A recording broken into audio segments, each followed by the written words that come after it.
Y esta noche regresamos a Deuteronomio capítulo 29. Deuteronomio 29. Regresamos en el sentido de que continuamos con nuestro estudio de Deuteronomio. Terminamos el capítulo 28 la semana pasada y llegamos aquí a Deuteronomio capítulo 29, un estudio que hemos titulado Pasado, Presente y Futuro.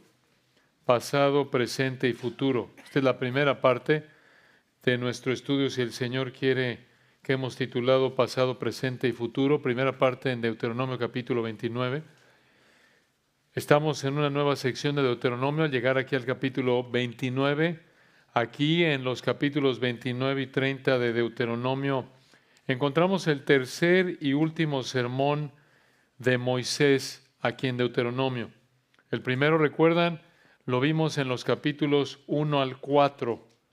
Después el segundo, que fue el más largo, lo vimos en los capítulos 5 al 28. Y ahora llegamos al tercer y último sermón de Moisés aquí en Deuteronomio, y este lo encontramos aquí en los capítulos 29 y 30. Ahora recuerden, junto con los primeros dos sermones que encontramos aquí en Deuteronomio, Moisés predicó este tercer sermón allá en el año de 1405 a.C., y se lo predicó a los hijos de los israelitas que salieron de Egipto. Ahora, ¿de qué trata este tercer sermón de Deuteronomio, capítulos 29 y 30? De la historia de Israel. La historia de Israel. En otras palabras, el Señor le explicó a Israel cómo desobedecería Israel al Señor y cómo Israel no cumpliría el antiguo pacto y el Señor los juzgaría. Pero también les dijo que en el futuro el Señor hará un nuevo pacto con ellos y entonces Israel sí obedecerá al Señor. En otras palabras, aquí en los capítulos 29 y 30, el Señor nos da una historia de Israel desde su pasado hasta su presente en ese momento y su futuro. Y todo esto con la meta de exhortarlos a que obedecieran al Señor, con la meta de animarlos a que cumplieran con el pacto que habían hecho con el Señor, que demostraran su fe genuina. Obviamente, esto implica que debían venir en arrepentimiento y fe a Él y demostrar esa fe genuina obedeciendo su palabra. Entonces, podemos dividir estos dos capítulos en tres partes.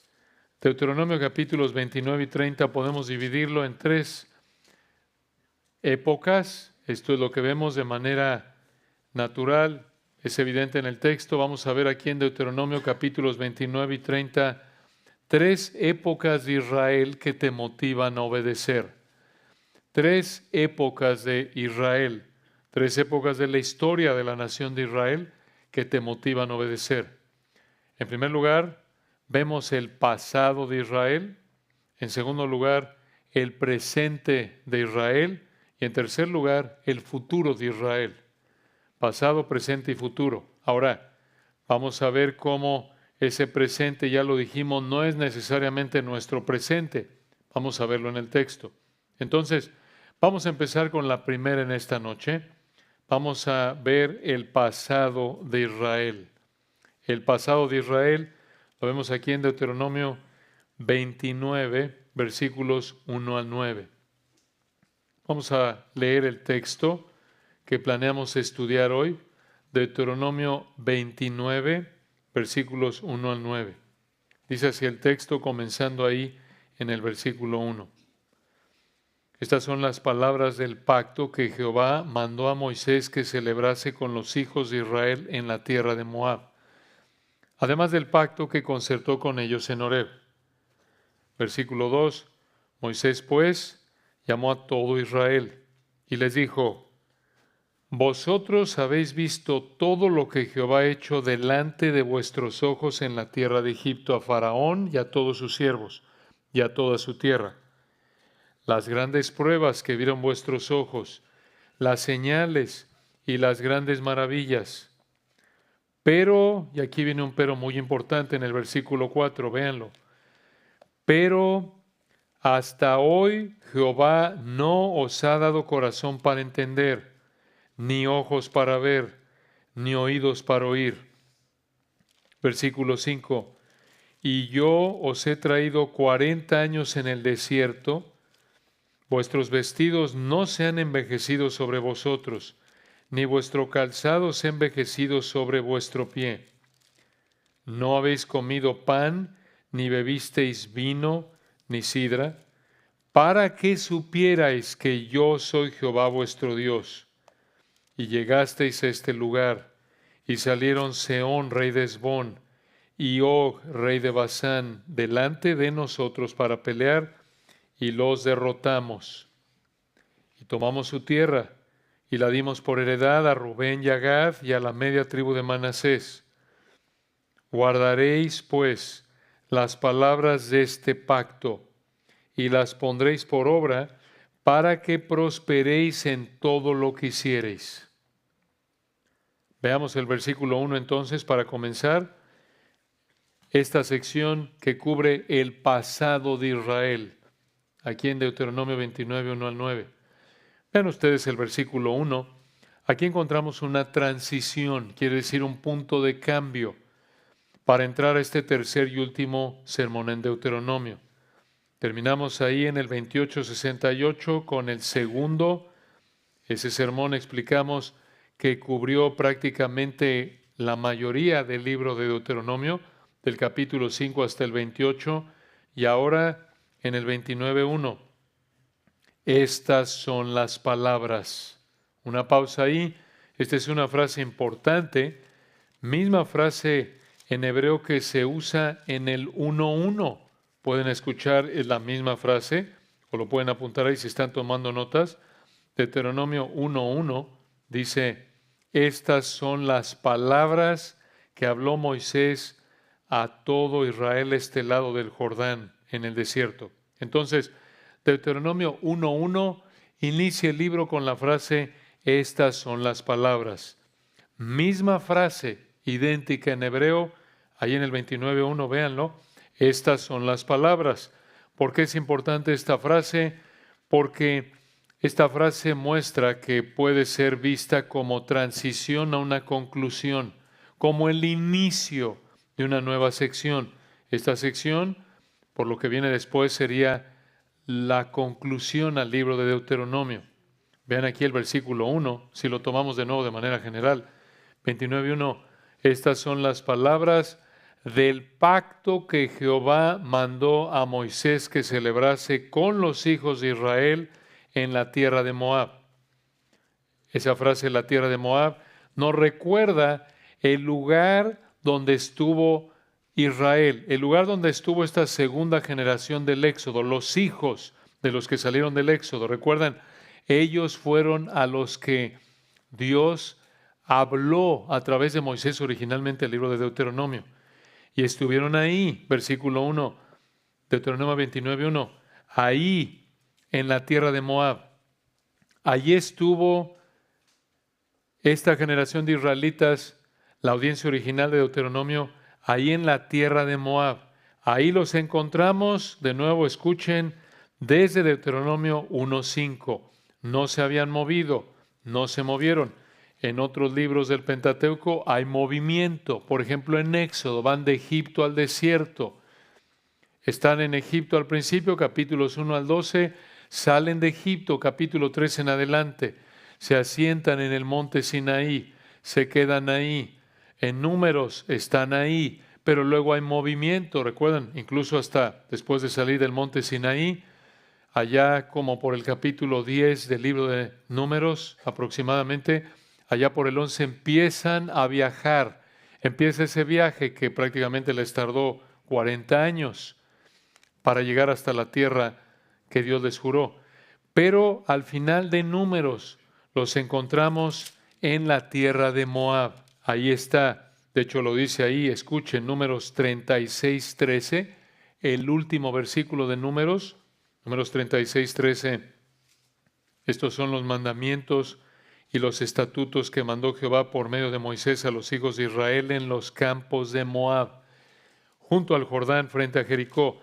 Y si vamos a Deuteronomio 1, versículo 5, por ejemplo, siguen ahí, Deuteronomio 1:5, de este lado del Jordán, en tierra de Moab, resolvió Moisés declarar o exponer, explicar esta ley, diciendo, entra ahí Deuteronomio capítulo 1 al capítulo 4, prácticamente primer sermón en la tierra de Moab. Allí está todavía Israel.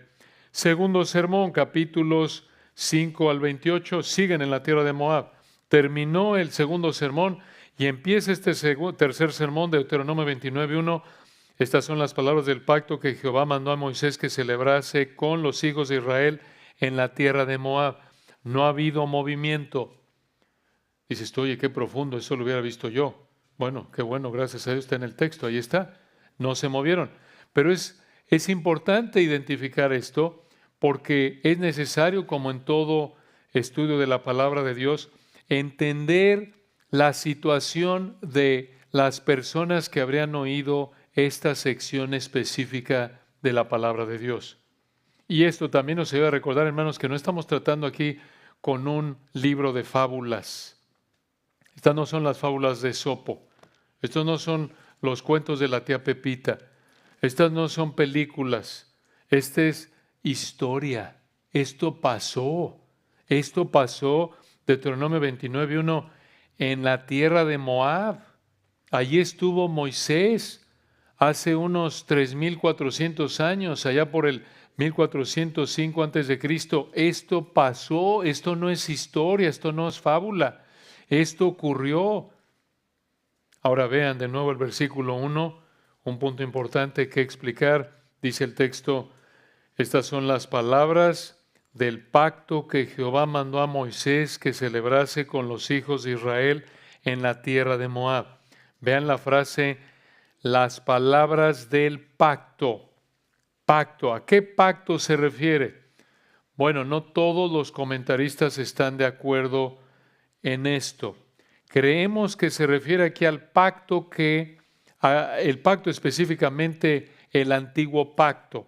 Digamos, Moisés ratificó el antiguo pacto, como lo vemos, por ejemplo, en los capítulos 27 y 28, que reflejan también la última parte de Levítico. ¿Recuerdan cuando el Señor les dijo, si tú obedeces la palabra, Israel, bajo el antiguo pacto, condiciono mi bendición material física a ti, a tu obediencia?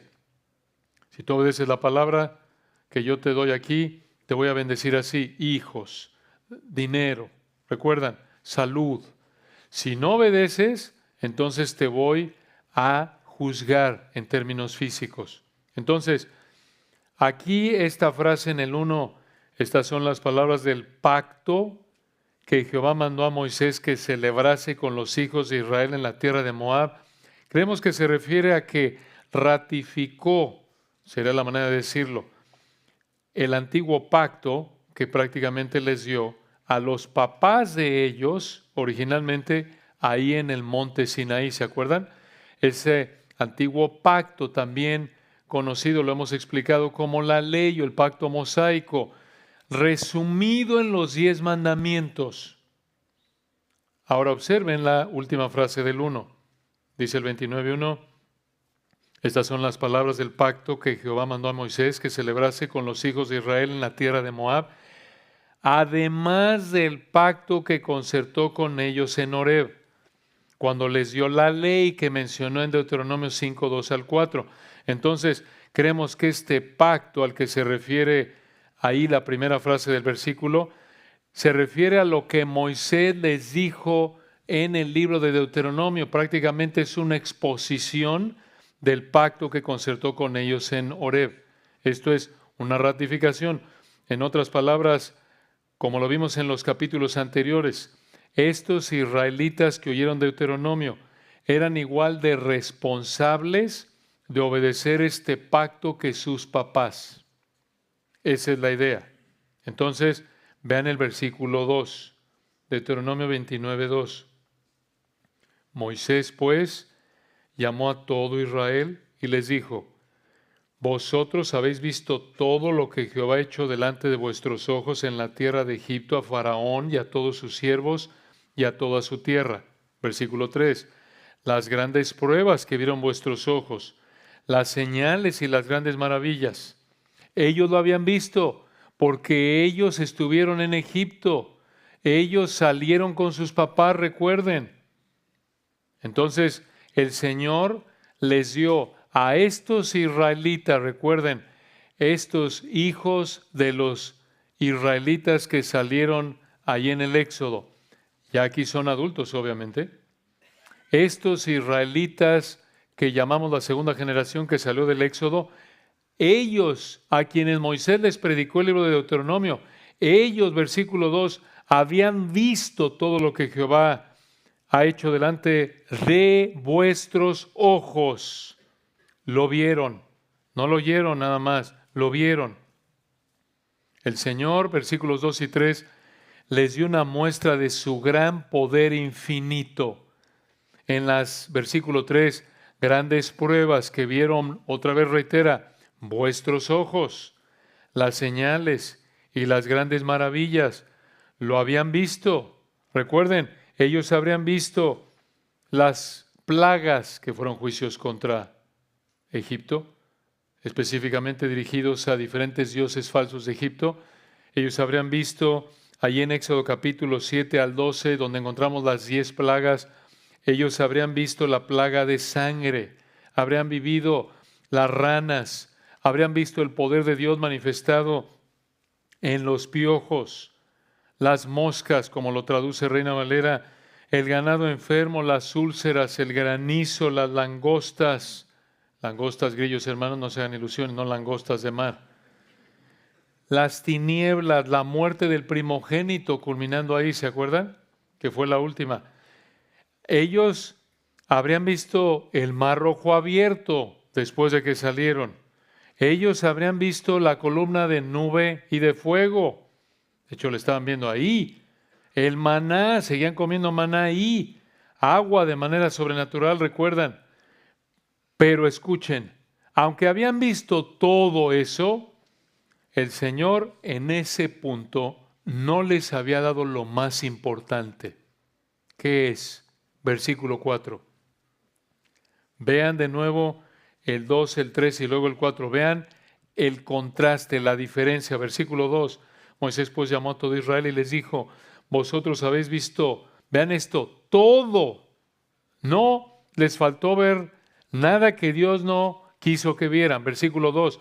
Vosotros habéis visto todo lo que Jehová ha hecho delante de vuestros ojos en la tierra de Egipto a Faraón y a todos sus siervos y a toda su tierra. Versículo 3. Las grandes pruebas que vieron vuestros ojos, las señales y las maravillas.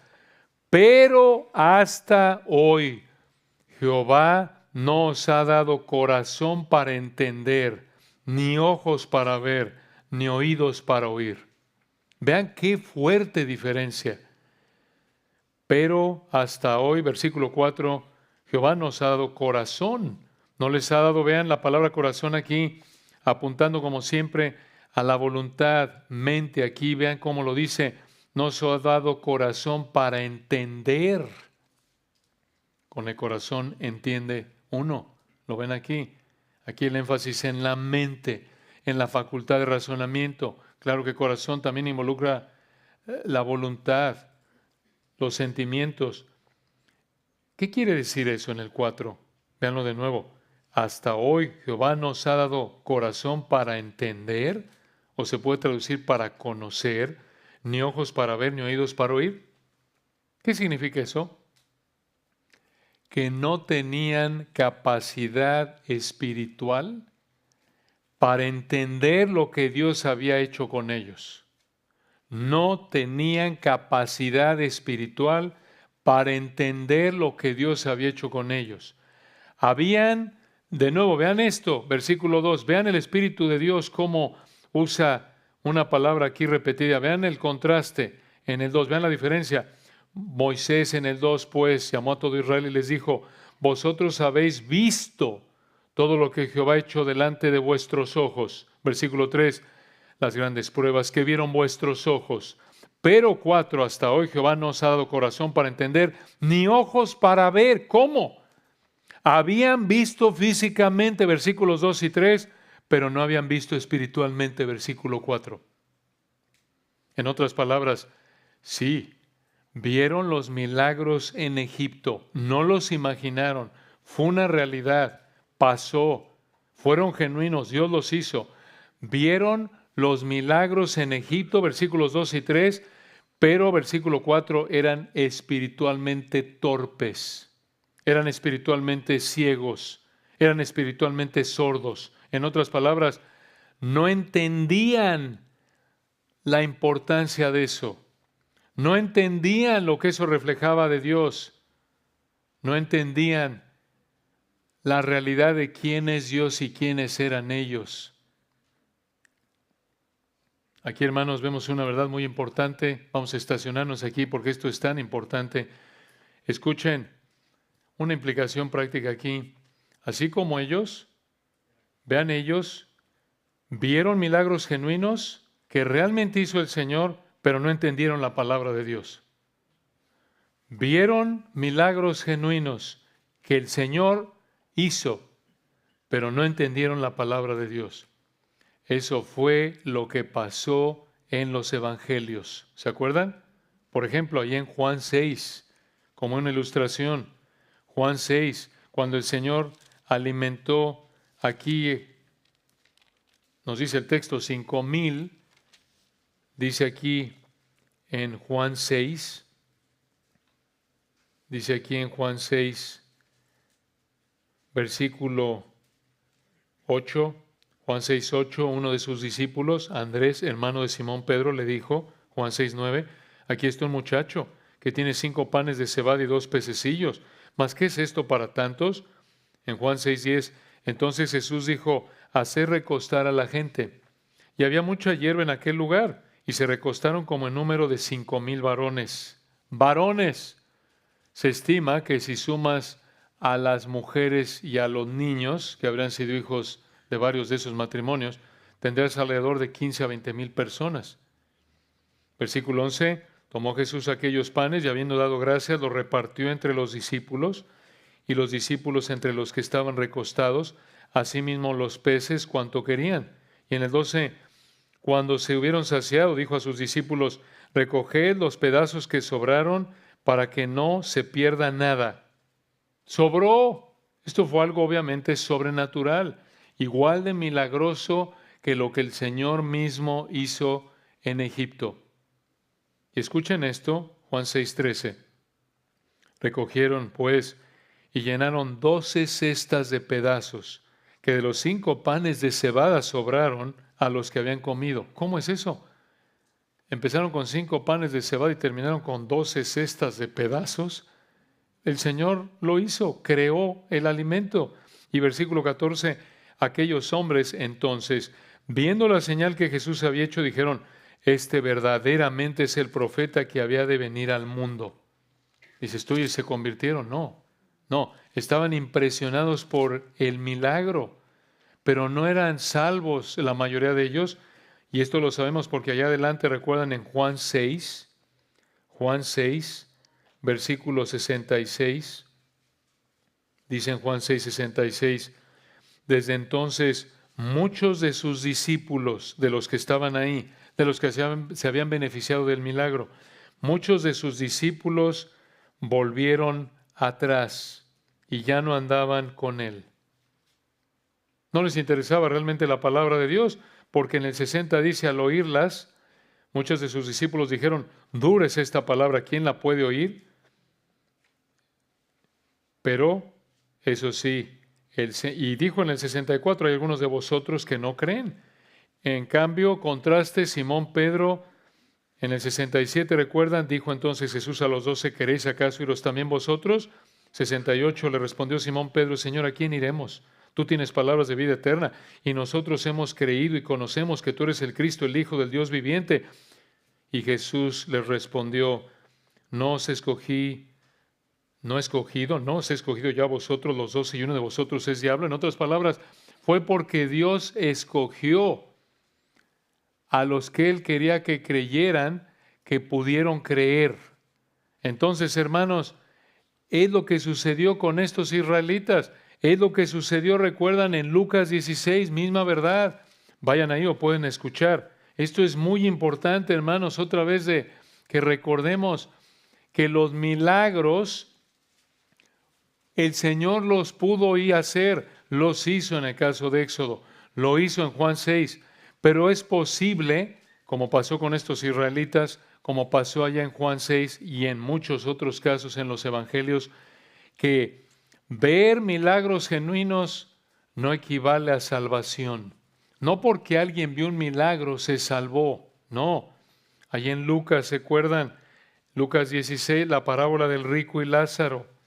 Dice ahí en Lucas 16, 27.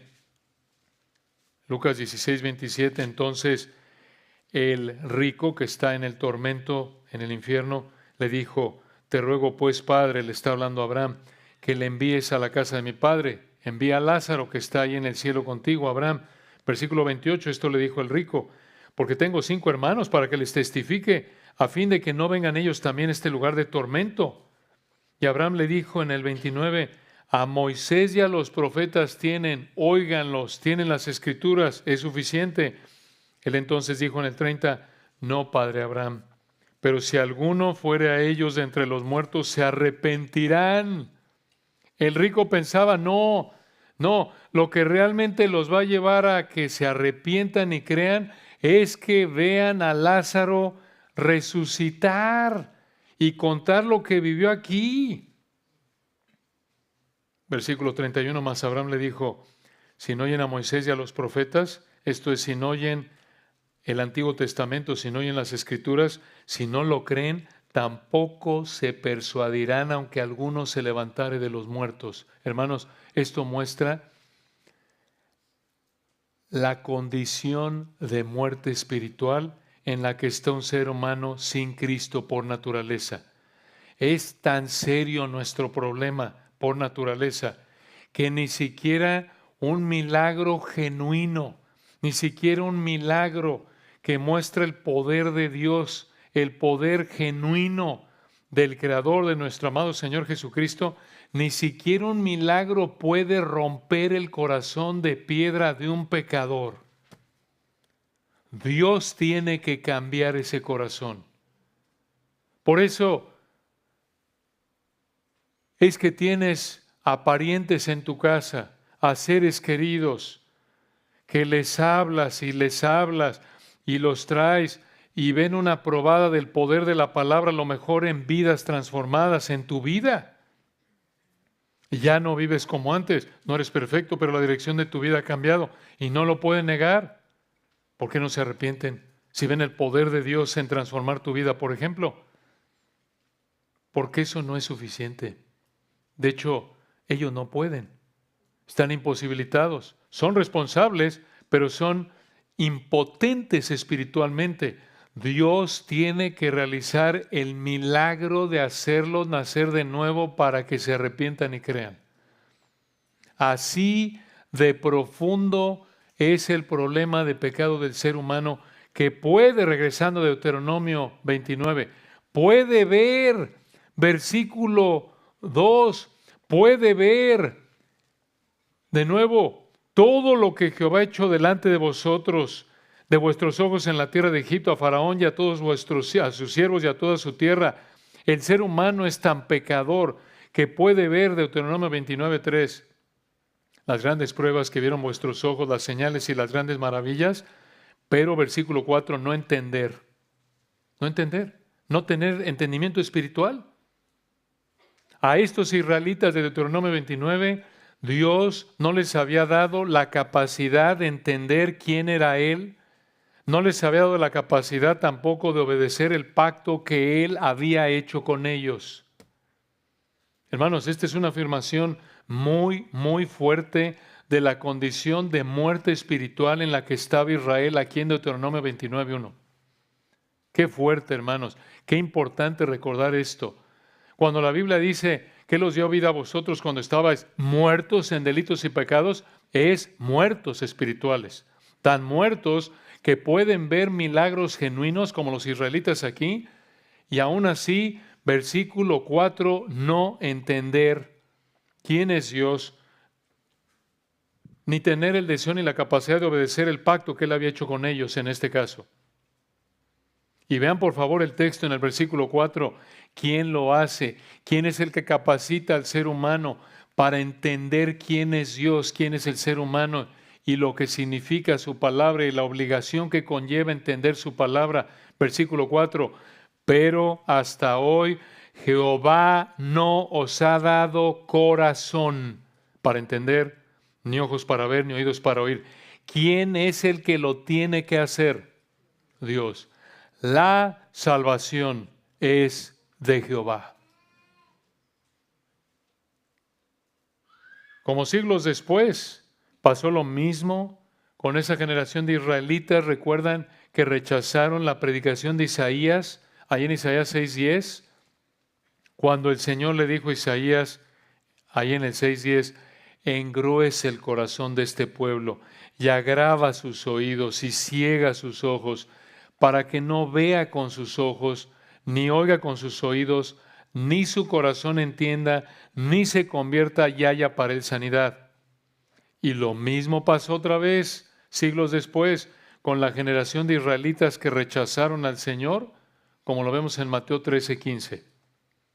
El punto entonces es que Deuteronomio 29:4 dice, hasta hoy Jehová no os ha dado corazón para entender, ni ojos para ver, ni oídos para oír.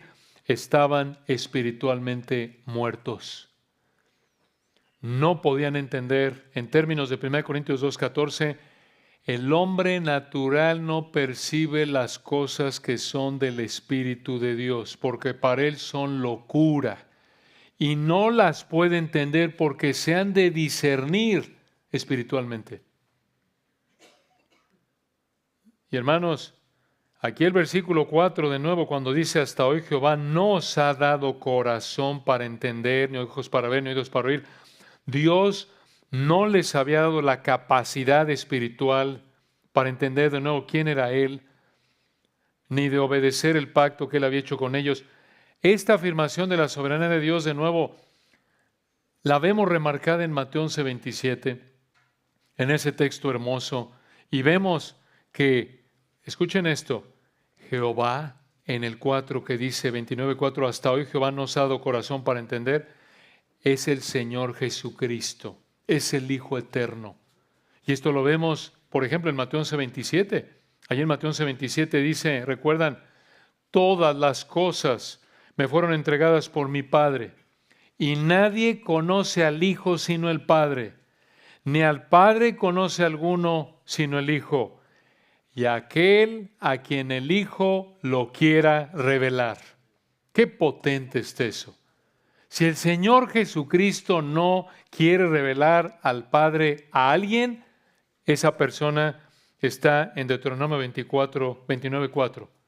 Hasta hoy, Jehová, hasta hoy el Hijo Eterno no os ha dado corazón para entender, ni ojos para ver, ni oídos para oír. En otras palabras, en términos coloquiales, hasta que al Señor no se le pegue la regalada gana, hasta que el Señor no le agrade, no le plazca, no se le antoje, nadie puede conocerlo. Alguien no puede entender el Evangelio. Va a seguir muerto espiritualmente. Hermanos, esto en términos prácticos nos debe animar. Dices, ¿cómo? Quita la responsabilidad de nuestros hombros. Nosotros no podemos, no tenemos la capacidad de convertir a nadie. Si le has predicado el Evangelio a tu hijo y ha visto testimonio tras testimonio de cristianos genuinos, de mujeres y hombres cuya dirección de vida es de santidad, y ha probado el estar aquí, por ejemplo, en un servicio de adoración, ha probado el poder de Dios al ver vidas transformadas a su alrededor, y sigue, y dices, es que ya le dije, ya metí a aquel, y ahora voy a preguntarle a alguien, algún alumno de seminario que le predique, y ahora le voy a pedir a Josías que le vaya a predicar. No. O, pues no le entra por ahí, a lo mejor, algunos piensan así, de manera equivocada, hay que llegarle de otra manera. Lo voy a estar invitando. ¿Qué le gusta? Tacos. Pues puro taco por un mes. A ver si se convierte con los tacos. A ver si lo convenzo así. O no, le encantan los zapatos. Zapatos, zapatos, zapatos. Que se convierta. Por ahí le voy a entender. Le voy a entrar. Por ahí que doble la rodilla. Hermanos, no. No podemos hacerlo. Somos espiritualmente incapaces, impotentes para convertir a alguien. Solo el Señor puede. Deuteronomio 29:4, hasta hoy Jehová nos ha dado. Él lo tiene que hacer. La obra es de Él. Esto nos debe motivar a orar a Él, descansar en Él, rogarle a Él. Lo vemos en toda la Biblia, misma idea ahí en Hechos 16:14. ¿Recuerdan cuando dice, el Señor abrió el corazón de Lidia para que estuviese atenta a lo que Pablo decía? El Señor abrió el corazón. No que el Señor hizo ahí una operación ahí a corazón abierto. Es espiritual. Es espiritual, esto es figurado. Esto es, el Señor le dio la capacidad a Lidia de entender y responder al evangelio que escuchó a través de Pablo. Entonces, hermanos, solo Él lo puede hacer. Solo Él lo puede hacer. Él es el único que lo puede hacer. ¿Quieres saber qué tan imposible es para el ser humano entender el evangelio y creer en Cristo para salvación? Es igual de imposible que el ser humano haga los milagros del Éxodo. Aquí está. ¿Puede un ser humano, Deuteronomio 29, 2 y 3, hacer lo que hizo Dios en Egipto? No. Así de imposible es para un ser humano convertir a alguien. Así que relájate. No puedes. No puedes. Es que quiero, ¿sí? Convierte el agua en sangre. Es que quiero, sí, abre el mar rojo. ¿Puedes? No. No. Así de impotentes somos para convertir a alguien.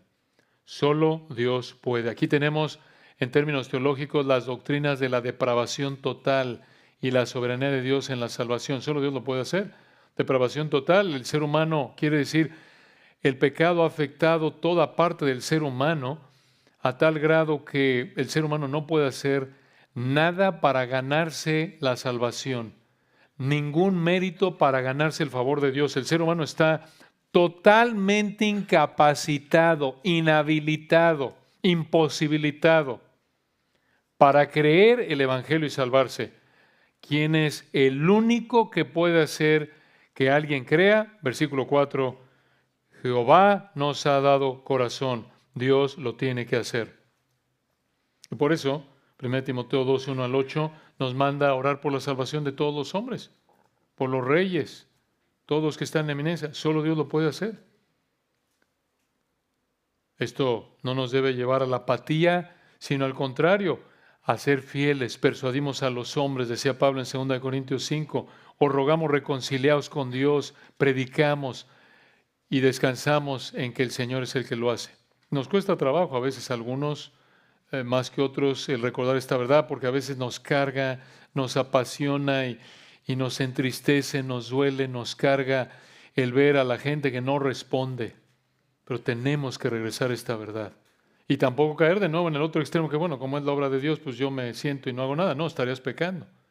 Porque Dios usa la palabra de Dios para dar vida a quien Él quiere. Y Dios nos manda, nos da el privilegio de ir por todo el mundo y predicar el evangelio a toda criatura. Y orar por todos, 1 Timoteo 2. Allá en Romanos 11:8, Pablo usó este versículo de Deuteronomio 29:4 para mostrar que los israelitas de su época, de la época de Pablo, estaban bajo el juicio de Dios por haber rechazado al Señor. Y ese juicio se veía en su insensibilidad espiritual, estaban endurecidos espiritualmente en su incredulidad, incluso en nuestra época. Pero como también dice Romanos 11, el endurecimiento que está enfrentando Israel en la actualidad es temporal, no es permanente, es un juicio temporal. Y vean, versículo 5, cómo el Señor le recordó lo que había hecho con ellos en las últimas 4 décadas de su vida, en los últimos 40 años. Versículo 5, no nos vamos a tardar tanto en los otros versículos, nos estacionamos aquí porque esta era una verdad crucial y en el texto lo van a ver conforme avancemos. esto es vital de entender que versículo 4 el Señor les dijo, miren, vieron todo, pero hasta hoy no les ha dado el Señor la capacidad de creer, de arrepentirse, de entender quién es el Señor, de arrepentirse y creer y amar al Señor, de ser fieles al pacto como demostración de su amor al Señor. Vean, versículo 5, cómo el Señor los recordó lo que había hecho con ellos los últimos 40 años de la vida de estas personas que escucharon esto. Versículo 5. Y yo os he traído 40 años en el desierto. Vuestros vestidos no se han envejecido sobre vosotros. Esto enfatiza, escuchen, la ropa que traían puesta cuando escucharon esto. Muy importante esto, como alguien lo señaló, versículo 5, ni vuestro calzado se ha envejecido sobre vuestro pie. Aquí calzado se refiere a las sandalias que traían puestas cuando escucharon esto, no existían las botas y demás. Versículo 6, no habéis comido pan, ni bebisteis vino ni sidra. Esta no era la sidra que conocemos, era un tipo de bebida alcohólica. Y hermanos, los versículos 5 y 6 vuelven a mostrar otro milagro, otros milagros que el Señor hizo. No solo vieron ellos, versículo 2, esas grandes pruebas, 2 y 3, que vieron sus ojos, las señales y las grandes maravillas en Egipto, sino que en ese momento estaban viviendo otro milagro. Ese milagro, versículos 5 y 6, de que no se gastara su ropa por 40 años. 40 años sin que se gastara su calzado, otro milagro. Dices, me encantaría que así fuera y no tuviera que comprar en 40 años ropa. Qué fabuloso. Ese fue un milagro. A duras penas nos dura a muchos de nosotros una camisa unos meses. Cantamos victoria ya con un vestido, par de zapatos. Digo, las mujeres, no uso vestido, gracias a Dios. Un vestido, par de zapatos unos meses. O quizás tengamos por ahí algún trapito, alguna prenda de ropa que nos ha durado años, pero esto realmente fue un milagro. Esto fue un milagro.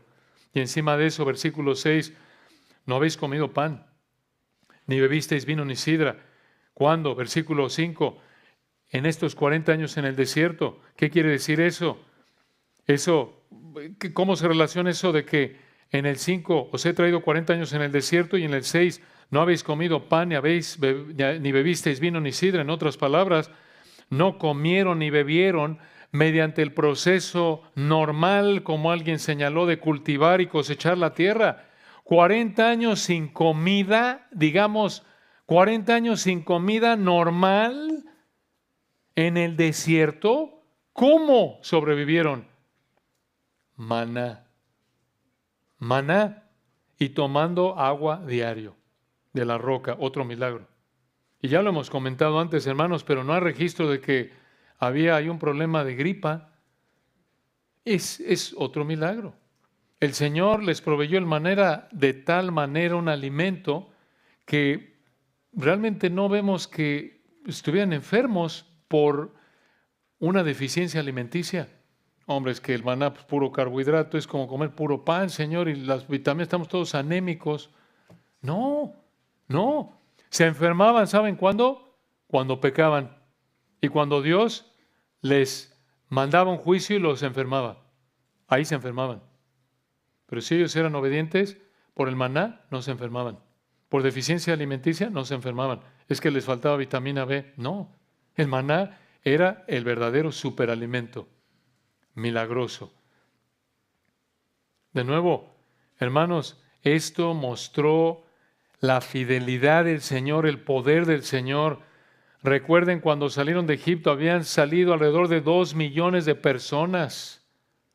2 millones de personas. Y a nadie, ni siquiera uno de ellos, le faltó comida, agua, ropa, sandalias. ¡Qué poder y fidelidad de nuestro amado Señor! Y hermanos, aunque obviamente esto fue algo histórico, único, les recuerdo, no es cuento de hadas. Esto pasó, como lo explicamos al principio. Nos recuerda esto, que la fuente de toda provisión material es el Señor. Así es, lo enseña la Biblia. El Señor muestra su gracia común, su amor de manera general a su creación, al darnos lo necesario para vivir de acuerdo con su plan soberano, a creyentes e incrédulos. Comemos, tenemos ropa, bebemos lo que bebamos, vestimos lo que vestimos, comemos lo que comemos porque Dios nos lo da. Porque Dios nos lo da. Así lo dice el Salmo 104, recuerdan, 14 y 15 con estas palabras hermosas. Escuchen Salmo 104, 14, hablando del Señor.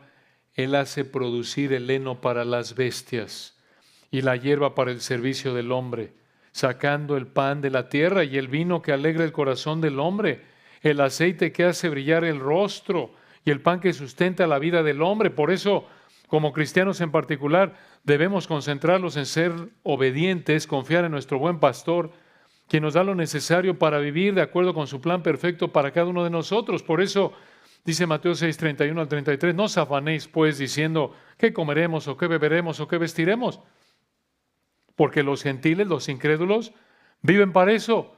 Buscan todas estas cosas, pero vuestro Padre Celestial sabe que tenéis necesidad de todas estas cosas, mas buscad primeramente el reino de Dios y su justicia, y todas estas cosas os serán añadidas.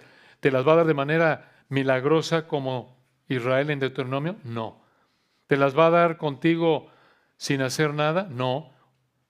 Te las va a dar primordialmente a través del trabajo, porque el que no quiera trabajar tampoco coma. Si estás buscando el reino de Dios y su justicia, en primer lugar, eso apunta a que si no conoces a Cristo, estás viniendo a Él en arrepentimiento y fe, creyendo, dependiendo solo en sus méritos, dependiendo y sabiendo que solo Él salva. Dios salva solo a través de lo que Cristo hace, no por nada que tú hagas. Vienes en arrepentimiento y fe, y a partir de ahí tu prioridad es el Señor, obedecer al Señor, agradar al Señor. Y parte de agradar al Señor es obedecerlo en el área de que tienes que trabajar. Y a través de eso Él te da el poder para hacer las riquezas, conforme a su plan soberano. Ese es el patrón en las Escrituras. Y vean aquí, terminando ya para esta noche, versículo 7. Vean cómo Moisés siguió recordándoles lo que habían vivido. Deuteronomio 29, 7. Y llegasteis a este lugar, de nuevo esto fue histórico, esto pasó. Este lugar, ¿qué lugar? Donde estaban oyendo aquí en los campos de Moab, que vimos ahí en el 29:1. Y salieron Sehón, rey de Hesbón, y Og, rey de Basán, delante de nosotros para pelear, y los derrotamos. Y en el 8 tomamos su tierra y la dimos por heredad a Rubén y a Gad y a la media tribu de Manasés. Esto pasó en Números, recuerdan, capítulo 21, 32. ¿Por qué mencionar esto? Porque recordarle a estos israelitas esta victoria militar y esta toma de posesión de esta parte de la tierra demostró el poder de Dios a favor de ellos. Y en base a eso debían obedecer lo que el Señor les había mandado en el pacto mosaico. Versículo 9. Por eso concluye así esta sección. Recuerden, este es el pasado. El pasado de Israel debía llevar a su obediencia presente. Versículo 9. Guardaréis, pues, las palabras de este pacto. Aquí resumido ese pacto, recuerden, los 10 mandamientos resumen prácticamente el antiguo pacto, como lo vemos en Éxodo 34, 28. Esas frases, las palabras de este pacto, se refieren a los 10 mandamientos, de nuevo como en Éxodo 34, 28. Dice el 9, guardaréis pues las palabras de este pacto y las pondréis por obra para que prosperéis en todo lo que hiciereis. Ahí estaba el camino de nuevo para la bendición. Se los explicó a detalle, recuerdan, en el capítulo anterior, al final de su segundo sermón, en el capítulo 28, las promesas de bendición, las promesas de maldición. Tenían todo para hacerlo. Ellos tenían que obedecer. Debido a que Dios les había dado esa victoria y ya habían tomado posesión de esa parte de la tierra, debían obedecer los 10 mandamientos para disfrutar la bendición del Señor. Recuerdan, no era para salvación la obediencia, sino era para demostrar su amor al Señor Y era, como lo vemos aquí en el versículo 9, escuchen esto, para disfrutar la bendición física del Señor. Escuchen, Dios les dijo, aquí están los mandamientos, obedécelos. Esta es la manera en la que vas a disfrutar de mi bendición. Qué muestra del amor del Señor. Qué diferente de una manera de pensar equivocada, pecaminosa. Cuando llegamos a pensar como incrédulos, antes, incluso a veces como creyentes en nuestra ignorancia o en un punto ahí de debilidad espiritual, ver los mandamientos del Señor como limitaciones, como algo que nos hostiga, algo que nos ahorca. No. Los mandamientos del Señor son una expresión de amor del Señor para ti, para mostrarte, mira, esta es la manera en la que demuestras mi amor a mí, tu amor a mí. No es el requisito para la salvación, no, ya que por la ley ningún ser humano será justificado delante de él. Aquí están los mandamientos, hablando de los 10 mandamientos en particular, para mostrarte tu pecado, mostrar la santidad de Dios, mostrarte tu necesidad de Cristo, y ya en Cristo, fuera del día de reposo, que se anula en Colosenses 2, los otros 9 se reiteran en el Nuevo Testamento para nosotros, en Cristo, en esta época del Nuevo Pacto, participando del Nuevo Pacto, son la manera en la que podemos demostrar nuestro amor al Señor. Porque si me amáis, guardad mis mandamientos, como lo estamos estudiando los domingos en Juan. ¿Se dan cuenta? No, los mandamientos no son jaulas que dice, oye, así es cuando queremos pecar, ¿no es cierto? Antes de Cristo y aún como cristianos, cuando estamos actuando de manera carnal, vemos los mandamientos como una jaula. Me veo como un pájaro ahí encadenado en una jaula. Hombre, no quiero mandamientos, quiero libertad. ¿Para qué? Para pecar. Por eso vemos los mandamientos como jaula. Pero cuando entiendes la verdad acerca de por qué Dios nos da mandatos en su palabra, entiendes la realidad. Son expresiones de amor para enseñarnos, mira, ¿quieres expresar adoración a mí, aceptable a mí, a través de Cristo? Esta es la manera. 1, 2, 3. ¿Quieres expresar amor a mí? Así es. 1, 2, 3. ¿Quieres disfrutar de la bendición de Dios en tu vida? No somos la nación de Israel.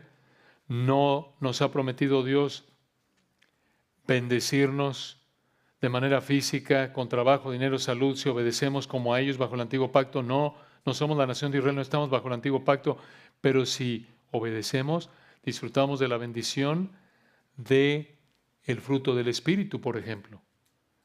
Amor, gozo, paz.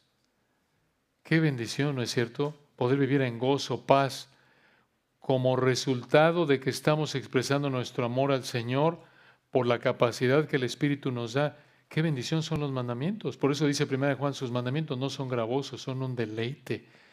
Son la manera en la que Dios nos ha enseñado, nos ha dado para expresar nuestro amor a Él, nuestra adoración a Él. Anhelamos expresar expresar nuestro amor a Él. Anhelamos disfrutar del gozo de conocer su palabra y obedecerla. En su ley está su delicia de aquel creyente genuino, aquel que es bienaventurado, que se aparta del pecado. Los mandamientos de Dios, hermanos, son el camino al gozo, a la bendición, al poder, al placer de disfrutar del fruto del Espíritu en nuestra vida. Son la manera en la que expresamos nuestro amor, nuestra adoración al Señor. Ese es el corazón de nuestro Señor. Oremos para terminar. Padre, gracias por estas verdades tan ricas. Gracias por tu palabra hermosa, este texto hermoso. Gracias porque todo texto en tu palabra es una delicia. Gracias porque aquí encontramos la verdad. Esta es la verdad. Tu palabra es verdad. Esta es la realidad de quién eres tú, quiénes somos nosotros. Oramos porque si alguien en esta noche no te conoce, le hagas entender su necesidad de ti.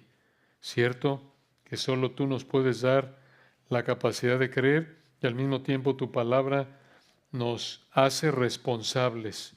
No tenemos excusa si no nos arrepentimos y creemos. Y tú mandas a todos los hombres en todo lugar que se arrepientan.